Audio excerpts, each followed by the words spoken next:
تقی الدین اور میرے رفیقوں، میں جب ماضی پر نگاہ ڈالتا ہوں اور جب اپنے موجودہ دور میں غداروں کی بھرمار اور سازشوں کے جال دیکھتا ہوں تو یہ خطرہ محسوس کرتا ہوں کہ ایک وقت آئے گا کہ مسلمان تاریخ کی تحریروں کے ساتھ بھی غداری کریں گے۔ وہ قوم کی آنکھوں میں دھول جھونک کر لکھیں گے کہ وہ بہادر ہیں اور انہوں نے دشمن کو ناکوں چنے چبوائے، مگر در پردہ دشمن کو دوست بنائے رکھیں گے، اپنی شکستوں پر پردے ڈالے رکھیں گے۔ سلطنت اسلامیہ سکڑتی چلی جائے گی اور ہمارے خود ساختہ خلیفے اس کا الزام کسی اور پر تھوپیں گے۔ مسلمانوں کی ایک نسل ایسی آئے گی جس کے پاس صرف نعرہ رہ جائے گا، اسلام زندہ باد۔ وہ نسل اپنی تاریخ سے آگاہ نہیں ہوگی۔ اس نسل کو یہ بتانے والا کوئی نہیں ہوگا کہ اسلام کے پاسبان اور علم بردار وہ تھے جو وطن سے دور ریگزاروں میں، پہاڑوں اور وادیوں میں، اجنبی ملکوں میں جا کر لڑے۔ وہ دریا اور سمندر پھلانگ گئے، انہیں کڑکتی بجلیاں، آندیاں اور اولوں کے طوفان بھی نہ روک سکے۔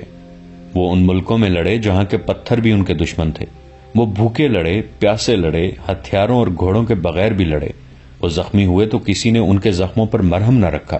وہ شہید ہوئے تو ان کے رفیقوں کو ان کے لیے قبریں کھودنے کی مہلت نہ ملی۔ وہ خون بہاتے گئے، اپنا بھی دشمن کا بھی، اور پیچھے ایوان خلافت میں شراب چلتی رہی، برہنہ لڑکیوں کے ناچ ہوتے رہے۔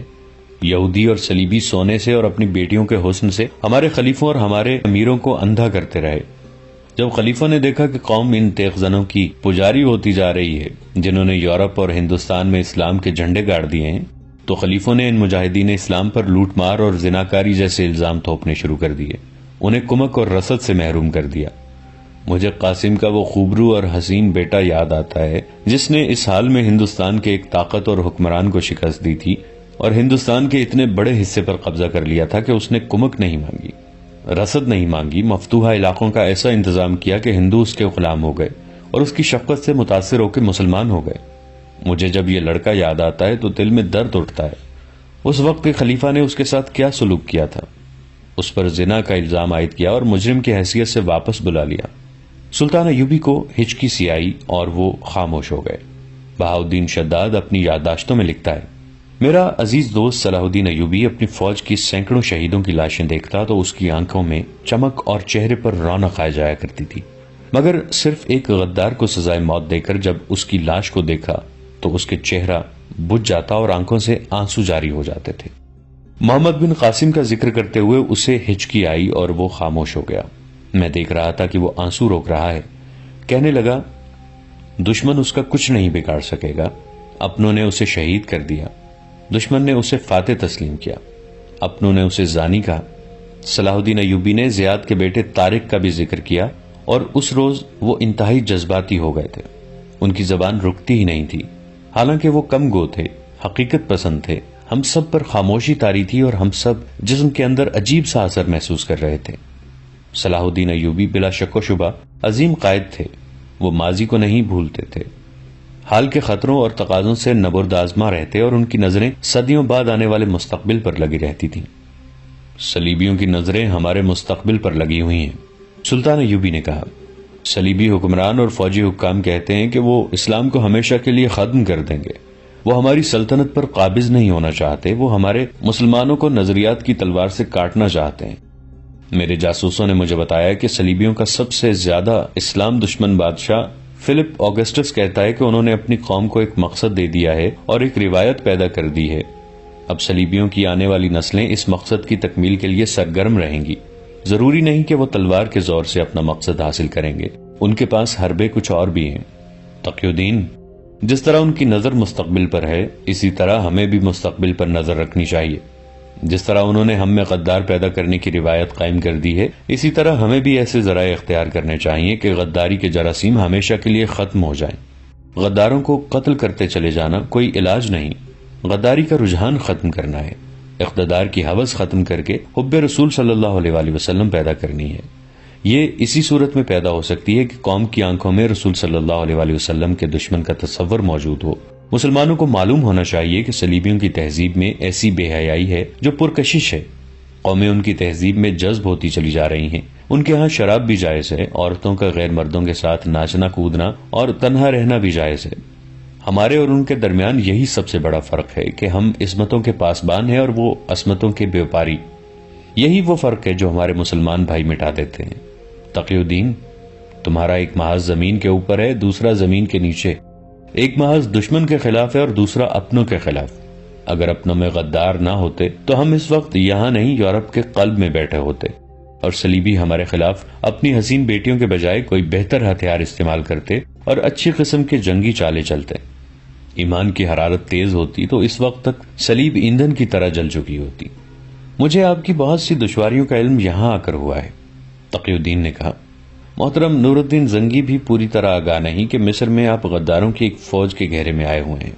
آپ ان سے کمک مانگ لیتے، انہیں مدد کے لیے کہتے۔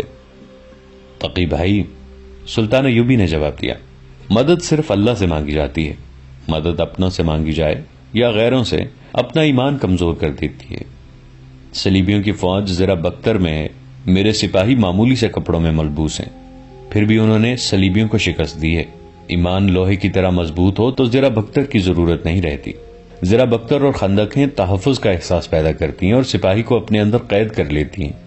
یاد رکھو، میدان میں خندق سے باہر رہو، گھوم پھر کر لڑو، دشمن کے پیچھے نہ جاؤ، اسے اپنے پیچھے لاؤ، مرکز کو قائم رکھو، پہلوں کو پھیلا دو اور دشمن کو دونوں بازوں میں جکڑ لو۔ چھاپا ماروں کے بغیر کبھی جنگ نہ لڑنا۔ چھاپا ماروں سے دشمن کی رسد تباہ کراؤ، وہ رسد جو پیچھے سے آئے اور وہ بھی جو دشمن اپنے ساتھ رکھے۔ چھاپا ماروں کو دشمن کے جانوروں کو مارنے یا ہراساں کرنے کے لیے استعمال کرو۔ آمنے سامنے کی ٹکر سے بچو، جنگ کو طول دو، دشمن کو پریشان کیے رکھو۔ میں جو فوج چھوڑ چلا ہوں یہ محاذ سے آئی ہے، اس نے شوبک کا قلعہ سر کیا ہے، اس نے دشمن کی آنکھ سے آنکھ ملائی ہے، اپنے سپاہیوں کو شہید کرا کے آئی ہے۔ اس فوج میں جان پر کھیل جانے والے چھاپا مار دستے بھی ہیں، اسے صرف اشارے کی ضرورت ہے۔ میں نے اس فوج میں ایمان کی حرارت پیدا کر رکھی ہے، کہیں ایسا نہ ہو کہ تم اپنے آپ کو بادشاہ سمجھ کر اس فوج کا ایمان سرد کر دو۔ ہم پر جو حملہ ہو رہا ہے وہ ہمارے ایمان پر ہو رہا ہے۔ صلیبی تمدن کے اثرات بڑی تیزی سے مصر میں آ رہے ہیں۔ سلطان ایوبی نے اپنے بھائی تقی الدین کو پوری تفصیل سے بتایا کہ سوڈان میں مصر پر حملے کی تیاریاں ہو رہی ہیں۔ سوڈانیوں میں اکثریت وہاں کے حبشیوں کی ہے جو مسلمان ہیں نہ عیسائی۔ ان میں مسلمان بھی ہیں جن میں مصر کی اس فوج کے بگھوڑے بھی ہیں جسے بغاوت کے جرم میں توڑ دیا گیا تھا۔ سلطان ایوبی نے کہا، لیکن گھر بیٹھے دشمن کا انتظار نہ کرتے رہنا، جاسوس تمہیں خبریں دیتے رہیں گے۔ حسن بن عبداللہ تمہارے ساتھ ہے۔ جہاں محسوس کرو کہ دشمن کی تیاری مکمل ہو چکی ہے اور وہ اب حملے کے لیے اجتماع کر رہا ہے، تم وقت ضائع کیے بغیر حملہ کر دو اور دشمن کو تیاری کی حالت میں ہی ختم کر دو، لیکن پیچھے کے انتظامات مضبوط رکھنا۔ قوم کو محاذ کے حالات سے بے خبر نہ رکھنا۔ اگر خدا نخواستہ شکست ہو جائے تو اپنی غلطیوں اور کوتاہیوں کو تسلیم کر لینا اور قوم کو بتا دینا کہ شکست کے اسباب کیا تھے۔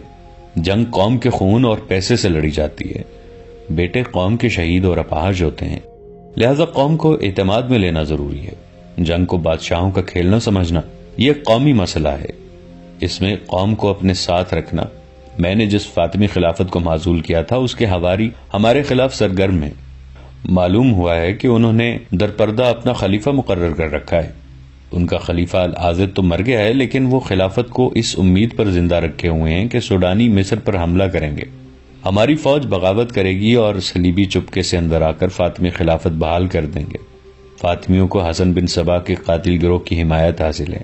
میں علی بن سفیان کو اپنے ساتھ لے جا رہا ہوں، اس کا نائب حسن بن عبداللہ اور کوتوال غیاث تمہارے ساتھ رہیں گے۔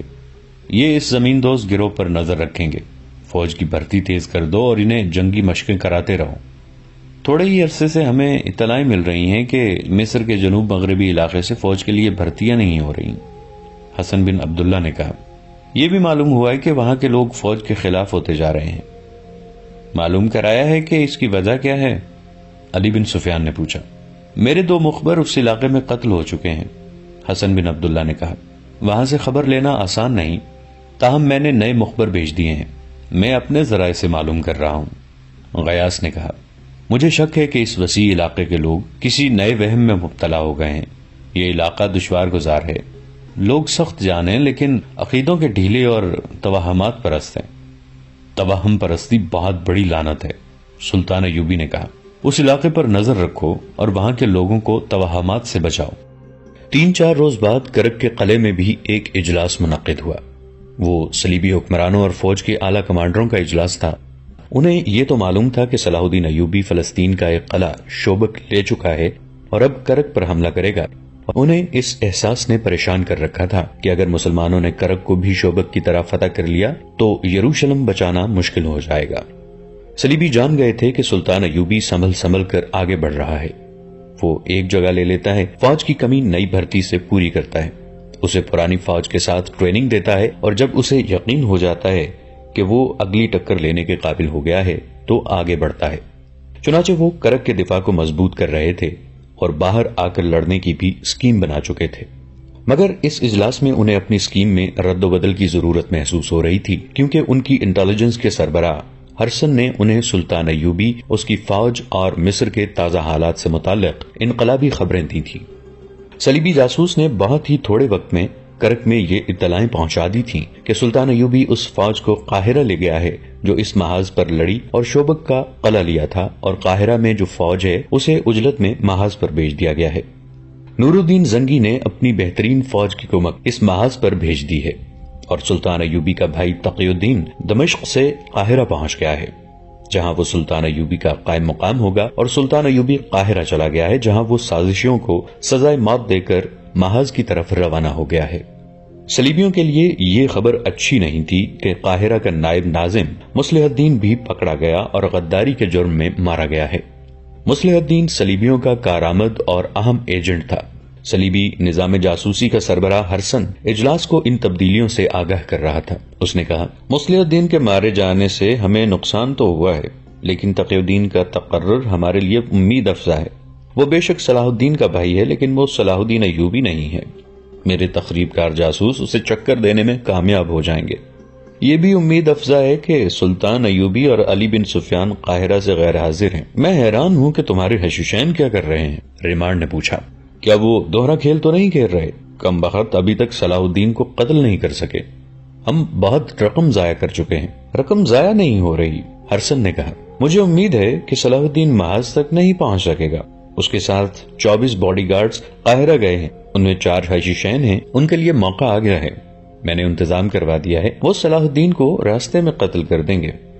ہمیں خوش نصیبیوں میں مبتلا نہیں رہنا چاہیے، فلپ آگسٹس نے کہا۔ یہ فرض کر کے سوچو کہ صلاح الدین ایوبی قتل نہیں ہو سکا اور زندہ سلامت محاذ پر موجود ہے۔ اس کے پاس اب تازہ دم فوج ہے، اس نے نئی بھرتی کو ٹریننگ دے لی ہے اور اسے نور الدین زنگی کی کمک مل گئی ہے۔ اس نے شوبک جیسا مضبوط اڈا بھی حاصل کر لیا ہے، لہٰذا اب اس کی رسد قاہرہ سے نہیں آئے گی۔ شوبک میں اس نے بے شمار رسد جمع کر لی ہے۔ اس صورت میں ہمیں کیا کرنا چاہیے؟ میں اسے موقع نہیں دینا چاہتا کہ وہ کرک کا محاصرہ کر لے اور ہم محاصرے میں لڑیں۔ اب ہم محاصرے تک نوبت نہیں آنے دیں گے، ایک اور صلیبی حکمران نے کہا۔ ہم باہر لڑیں گے اور اس انداز سے لڑیں گے کہ شوبک کا محاصرہ کر لیں۔ صلاح الدین صحرائی لومڑی ہے، فلپ آگسٹس نے کہا۔ اسے صحرا میں شکست دینا آسان نہیں۔ وہ ہمیں شوبک کے محاصرے کی اجازت دے دے گا مگر ہمارا محاصرہ کر لے گا۔ میں اس کی چالیں سمجھ چکا ہوں۔ اگر تم اسے آمنے سامنے لا کر لڑا سکتے ہو تو میں تمہیں فتح کی ضمانت دے سکتا ہوں، مگر تم اسے سامنے نہیں لا سکو گے۔ بہت دیر کے بحث و مباحثے کے بعد یہ فیصلہ ہوا کہ نصف فوج کو قلعے سے باہر بھیج دیا جائے گا اور سلطان ایوبی کی فوج کے قریب خیمہ زن کر دیا جائے گا اور اس کی فوج کی نقل و حرکت پر گہری نظر رکھی جائے۔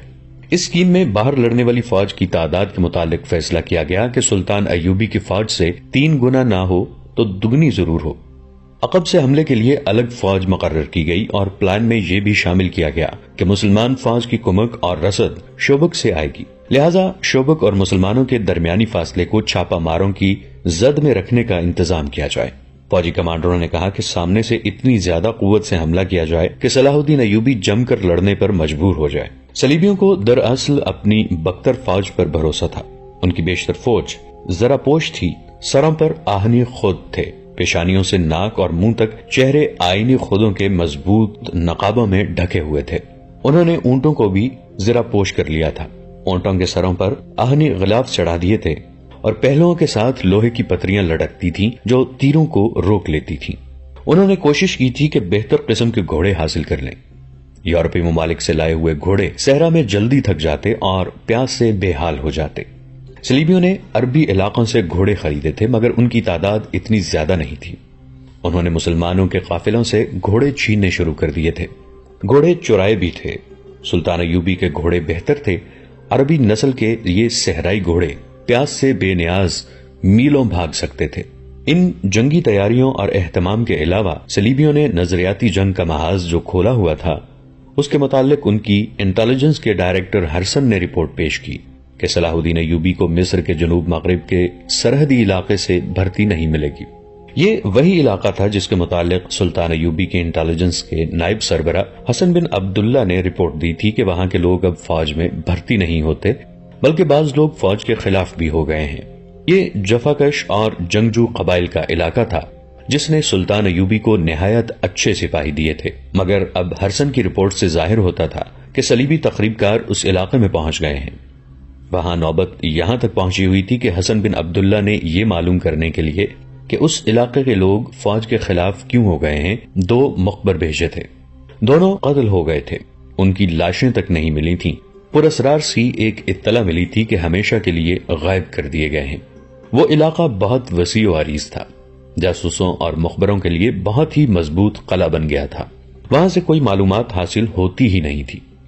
اتنا ہی پتا چلا تھا کہ وہاں کے لوگ ہیں تو مسلمان، لیکن توہم پرست اور عقیدے کے بہت ڈھیلے ہیں۔ ہرسن نے تفصیلات بتاتے ہوئے کہا کہ اس کا تجربہ کامیاب رہا ہے۔ وہ اب مصر کے تمام تر سرحدی علاقے میں اس طریقہ کار کو پھیلائے گا، پھر ان اثرات کو مصر کے اندر لے جانے کی کوشش کرے گا۔ اس نے امید ظاہر کی کہ وہ مصر کے قصبوں اور شہروں کو بھی اپنے اثر میں لے لے گا۔ اس نے کہا، میں مسلمانوں کی ایک ایسی خامی کو ان کے خلاف استعمال کر رہا ہوں جسے وہ اپنی خوبی سمجھتے ہیں۔ مسلمان درویشوں، فقیروں، وظیفے اور چلے کرنے والے عاملوں اور مولویوں اور کٹیا میں بیٹھ بیٹھ کر اللہ اللہ کرتے رہنے والے مجذوب قسم کے لوگوں کے فوراً مرید بن جاتے ہیں۔ درویشوں وغیرہ کا یہ گروہ اسلامی فوج کے ان سالاروں کے خلاف ہے جنہوں نے ہمارے خلاف جنگیں لڑ کر شہرت حاصل کی ہے۔ یہ درویش اپنے متعلق لوگوں کو یقین دلاتے ہیں کہ خدا ان کے ہاتھ میں ہے اور وہ خدا کے خاص بندوں میں سے ہیں۔ وہ صرف نام پیدا کرنا چاہتے ہیں، ان میں میدان جنگ میں جانے کی ہمت اور جرت نہیں، لہٰذا وہ گھر بیٹھے ہی شہرت حاصل کرنا چاہتے ہیں جو سالاروں نے جہاد میں حاصل کی ہے۔ اگر دیانتداری اور غیر جانبداری سے دیکھا جائے تو مسلمانوں کے یہ فوجی لیڈر، جن میں صلاح الدین ایوبی اور نور الدین زنگی بھی شامل ہیں، قابل تحسین انسان ہیں۔ ان میں سے جنہوں نے یورپ تک اسلام پھیلا دیا اور اسپین کو اپنی سلطنت میں شامل کر لیا تھا، بجا طور پر حق رکھتے ہیں کہ قوم اپنی عبادت گاہ میں بھی ان کا نام لے، مگر ان کے خلیفوں نے اپنا نام عبادت میں شامل کر کے فوجی لیڈروں کی اہمیت گھٹا دی۔ اس کے ساتھ مسلمانوں میں نام نہاد عالموں اور اماموں کا ایک ایسا گروہ پیدا ہوا جو عمل سے گھبراتا تھا۔ انہوں نے کہا کہ جو کچھ ہیں وہ عالم اور امام ہیں۔ یہ گروہ خطبوں کی آڑ میں جہاد کے معنی مسخ کر رہا ہے تاکہ لوگ جہاد میں جانے کی بجائے ان کے گرد جمع ہوں اور انہیں خدا کے برگزیدہ انسان مانیں۔ ان کے پاس پراسرار سی باتیں اور باتیں کرنے کا ایسا طلسماتی انداز ہے کہ لوگ یہ سمجھنے لگے ہیں کہ ان برگزیدہ انسانوں کے سینے میں وہ راز چھپا ہوا ہے جو خدا نے ہر بندے کو نہیں بتایا، چنانچہ سیدھے سادے مسلمان ان کے جال میں پھنستے جا رہے ہیں۔ میں انہی عالموں اور درویشوں کو استعمال کر رہا ہوں۔ مسلمانوں کی یہ کمزوری ہمیں بہت فائدہ دے رہی ہے۔ میں مسلمانوں کو اسلام ہی کی باتیں سنا کر اسلام کی بنیادی روح سے دور لے جا رہا ہوں۔ تاریخ گواہ ہے کہ یہودیوں نے نظریاتی تخریب کاری کر کے اسلام کو کافی حد تک کمزور کر دیا ہے۔ میں انہی لوگوں کے اصولوں پر کام کر رہا ہوں۔ یہی وہ محاذ تھا جس کے متعلق سلطان ایوبی پریشان رہتے تھے۔ پریشانی کا اصل باعث یہ تھا کہ اس محاذ پر اپنی ہی قوم کے افراد ان کے خلاف لڑ رہے تھے اور یہ محاذ انہیں نظر نہیں آتا تھا۔ تقی الدین اور اپنے ان حکام کو جنہیں قاہرہ میں رہنا تھا ہدایات دے کر سلطان ایوبی محاذ کی طرف روانہ ہو گئے۔ ان کے ساتھ 24 ذاتی محافظوں کا دستہ تھا۔ صلیبیوں کو باڈی گارڈز کی نفری کا علم تھا اور انہیں یہ بھی علم تھا کہ اس دستے میں 4 حشیشین ہیں جو نہایت کامیاب اداکاری سے اور بہادری کے کارناموں سے محافظ دستے کے لیے منتخب ہو گئے ہیں۔ ان کا مقصد صلاح الدین ایوبی کا قتل تھا، لیکن انہیں موقع نہیں مل رہا تھا کیونکہ محافظ دستے کی نفری 24 سے کہیں زیادہ رہتی اور ان کی ڈیوٹی بدلتی رہتی تھی۔ کبھی بھی ایسا نہ ہوا کہ ان چاروں کی ڈیوٹی اکٹھی لگی ہو۔ محافظوں کے کمانڈر بہت ہوشیار اور چوکس رہتے تھے۔ انہیں یہ تو علم نہیں تھا کہ ان کے درمیان قاتل بھی موجود ہیں۔ وہ بیدار رہتے تھے کہ کوئی محافظ کوتاہی نہ کرے۔ اب سلطان ایوبی سفر میں تھے۔ انہوں نے خود ہی کہا تھا کہ وہ محافظوں کی پوری فوج کو ساتھ نہیں رکھیں گے، 24 کافی ہیں، حالانکہ راستے میں صلیبی چھاپہ ماروں کا خطرہ تھا۔ دوستو، آج کے لیے اتنا ہی۔ اسی کہانی کی اگلی قسط کے ساتھ بہت جلد حاضر ہوں گے۔ نیچے کامنٹ سیکشن میں اپنی رائے کا اظہار ضرور کیجیے گا۔ ہمارے اس چینل کو سبسکرائب کر کے نیچے موجود بیل آئیکن کو بھی ضرور کلک کیجیے گا۔ اگلی ملاقات تک کے لیے ہمارا اور آپ کا اللہ نگہبان۔